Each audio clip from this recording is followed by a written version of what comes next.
business world, with the fast growth of technology and competence of employee, majority of the industries face the issue of employee empowerment.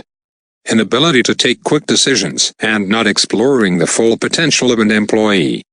Every time you need to fix something, you have to approach your boss, who in turn takes the decision on your behalf at his pace. The employee is not satisfied, and the problem of not influencing the governance of the organization persists. This lets the current hierarchical organizational structure to crumble and limits the effectiveness of the employees. Then comes holacracy.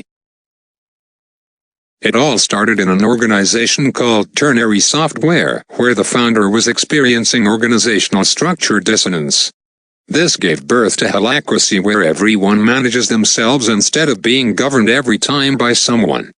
There are no defined organizational structures, no rigid job positions, and no hierarchy.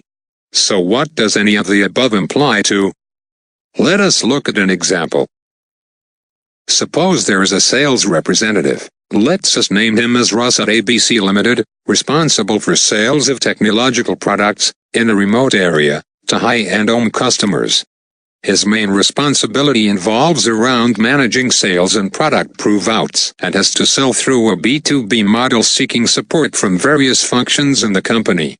However, he finds it increasingly difficult to sell products which either don't match the customer expectations in terms of price, performance, or quality. So he is constant despair. He goes to his product manager and enunciates his problems, but she has round mindset, operating from the head office.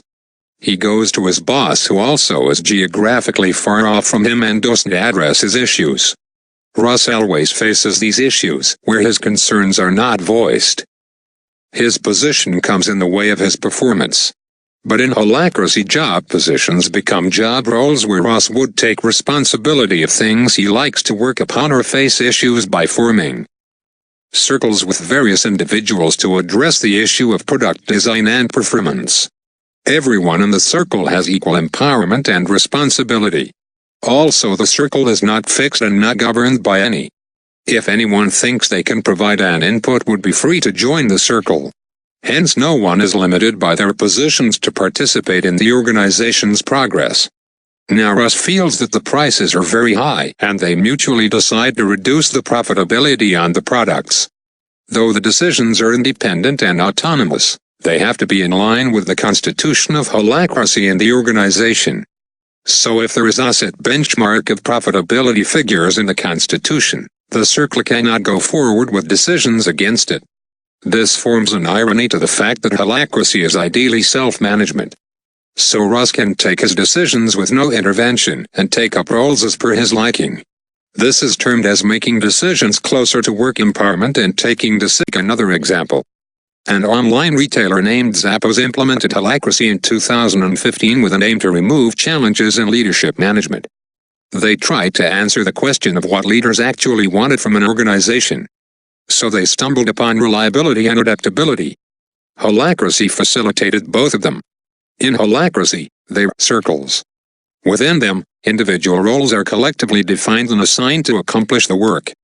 As in traditional organizations, there may be different teams for different projects, functions, or segments. After Zappos implemented holacracy, 150 departmental units evolved into 500 circles. As new goals, tasks, and initiatives emerge, individuals create circles to tackle them. But quickly after their implementation, they started to come up with the loopholes of the system. The employees, instead of fulfilling their earlier positions with greater responsibilities, started taking roles within the circles as they were called. So at Zappos, each of the 7.4 roles and individual fills contains an average of 3.47 distinct responsibilities, resulting in more than 25 responsibilities per employee. People grapple with where to focus their attention and how to prioritize and coordinate across circles. So top management tried to solve the issue by assigning people points, where each circle gets a certain number of points with which to recruit individuals into roles. But it deceived the purpose, because the top management facilitated it on basis of their perception of importance. Second challenge that they faced was having so many roles complicates compensation.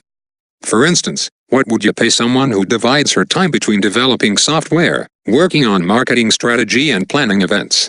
Third, Role proliferation complicates hiring, both into the organization and into particular roles. So, deciding where to apply self-management in an organization hinges on 3 questions. What needs to be reliable? What kinds of adaptation are